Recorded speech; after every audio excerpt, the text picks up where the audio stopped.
प्रसंग। रासलीला श्रीमद् भागवत के पंच प्राण हैं और रास की कथा सुनने का अधिकारी प्रत्येक व्यक्ति नहीं है।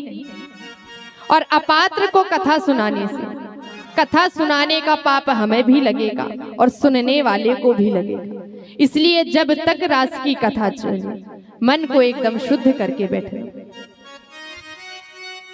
प्रभु की रासलीला में जिन गोपियों ने भाग लिया उनके बारे में चर्चा करें। ये गोपियां कौन है? गोपी किसी स्त्री को नहीं बोलती, किसी लहंगे फरिए का नाम गोपी नहीं है। गोपी एक स्त्री भी हो सकती है, एक पुरुष भी हो सकता है। गोपी का अर्थ क्या होता है? गो अर्थात इंद्रिय और पी अर्थात पीना। जो अपनी प्रत्येक इंद्रिय से श्री कृष्ण रस का पान करे वो गोपी।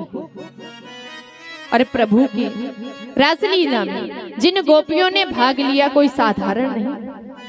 ऋषि कन्या, मत्स्य कन्या, दैत्य कन्याएं हैं। ऐसी कथा आती है कि जब रामावतार में भगवान श्री राम दंडक वन में माता जानकी के साथ विचरण करते, तब जो भी ऋषि महात्मा देखते तो मन में भाव आता कि कितना बड़ा सौभाग्य है मैया जानकी का जो प्रभु के साथ विचरण कर रहे हैं। काश हम भी इनकी पत्नी होती और हम भी इनके साथ विचरण करते। और भाव की तो बात है, भाव ही एक बात है। भाव का भूखा हूं मैं, भाव ही एक सार है। जो भाव से भजता है मुझे तो भव से बेड़ा।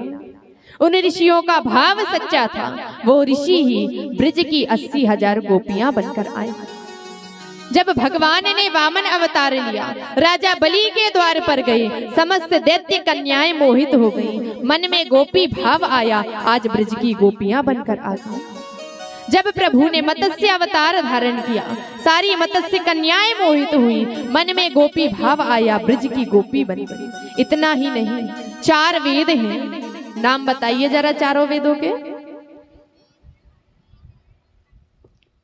4 वेद हैं, ऋग्वेद, यजुर्वेद, सामवेद, अथर्ववेद। 4 वेद में 3 कांड हैं, ज्ञान कांड, कर्म कांड, उपासना कांड। ज्ञान कांड में 4000 मंत्र, कर्म कांड में 80,000 मंत्र और उपासना कांड में 16,000 मंत्र। टोटल हो गए 1,00,000 मंत्र। तो कर्म कांड के 80,000 मंत्र जब भगवान को समझने में असमर्थ हो गए, तब भगवान को समझने के लिए ब्रज की 80,000 गोपियां बनकर आए। कोई साधारण नहीं। शरद पूर्णिमा की अर्धरात्रि में यमुना नदी के किनारे कल कल करके यमुना जी बह रही है। मोर आवाज कर रहे हैं। कदम्ब के वृक्ष के नीचे आज प्रभु अपनी वेणु का निनाद कर रहे हैं।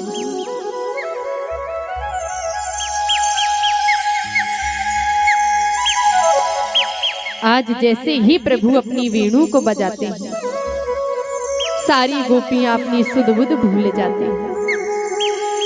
बड़ा सुंदर भाव है। देखिए, मुरली है एक, मुरली बजाने वाला है एक और सुनने वाले अनेक। लेकिन सारी गोपियों को लगी कि कन्हैया मुरली से हमारा नाम पुकार रहे।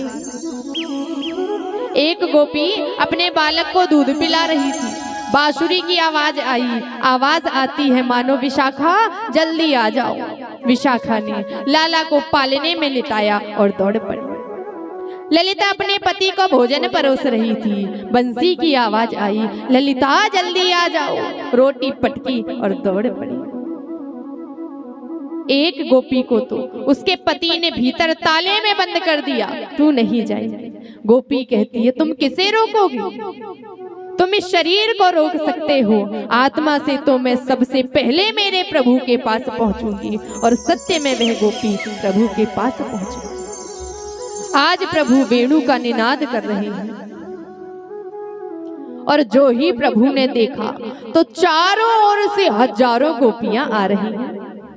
अर्धरात्रि में हजारों गोपियों को देखकर प्रभु हाथ जोड़कर उनका स्वागत करते हैं। स्वागतम वो महाभागा प्रियम किम करवाणी। जैसे ही बोला स्वागतम वो महाभागा, गोपियां तो बड़ी प्रसन्न हो। देखो तो कन्हैया कितने अच्छे हैं। पहले तो बंसी बजा के हमें बुलाते हैं, अब कहते हैं स्वागतम वो मामा भागा, हमारा स्वागत करते हैं। लेकिन फिर क्या कहा, प्रियः किम करवाणी वह, देवी आई हो तो स्वागत है, लेकिन क्यों आई हो। जैसे ही ये शब्द सुनी गोपियों के नेत्र झुक गए। अब क्या बताएं, हम अपना सब कुछ छोड़कर आ गए और ये पूछते हैं क्यों आए। प्रभु कहते हैं गोपियों, इतनी आधी रात में घनघोर वन में क्यों आई हो। रजन्येषा घोर रूपा घोर सत्व निषेविता।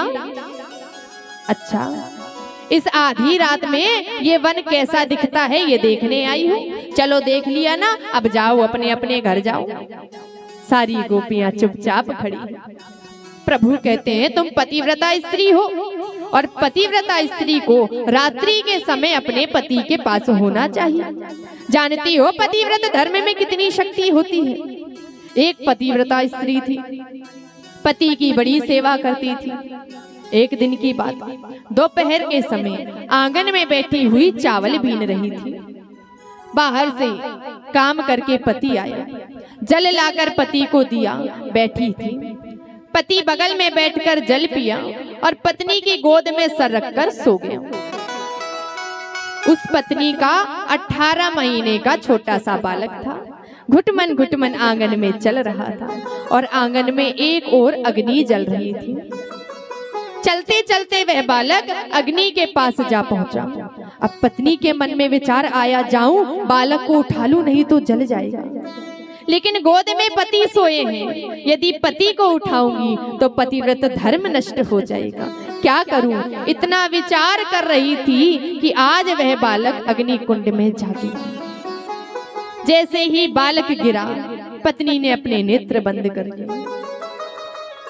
आधे घंटे बाद जब पति की आंख खुली, जैसे ही उठा, पत्नी दौड़ कर गई और क्या देखती है कि बालक उस अग्नि में किलोर कर रहा है, खेल रहा है। तो देवी, पतिव्रत धर्म में वो शक्ति होती है कि अग्नि को भी जल के समान शीतल बना दे, और तुम अपने पतियों को छोड़कर आ गई।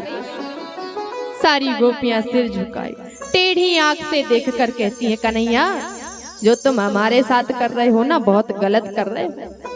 और जो ये पतिव्रत धर्म की कहानी सुनाते हो ना, ऐसी 2-4 कहानी तो हम पे भी आवे। अच्छा तो सुनाओ। गोपियां कहती हैं, सुनो। एक पतिव्रत स्त्री थी, पति की बड़ी सेवा करती, हाथ पांव दबाती, भोजन कराती, नहलाती धुलाती, बड़ी सेवा करती। एक दिन की बात, पति ने कहा, देवी मैं धन कमाने के लिए परदेश जा रहा हूँ। तो पत्नी रोने लगी, आप चले जाओगे तो किसकी सेवा करूं। तो पति ने एक मिट्टी की मूर्ति लाई और पत्नी को दे दी। ये मूर्ति रखो, जब तक मैं वापस ना आऊं तो इसे ही मेरा स्वरूप समझकर इसकी सेवा करना। पति गया, पत्नी ने घर का मुख्य द्वार बंद किया। अब मिट्टी के पति की सेवा में लग गई, उसे ही खिलाती पिलाती सेवा करती। 1.5 बरस बाद आज जब पत्नी उस मिट्टी के पति की सेवा कर रही है, तब द्वार पर असली पति आकर द्वार खटखटाता है। कन्हैया अब तुम बताओ उस पत्नी को क्या करना चाहिए।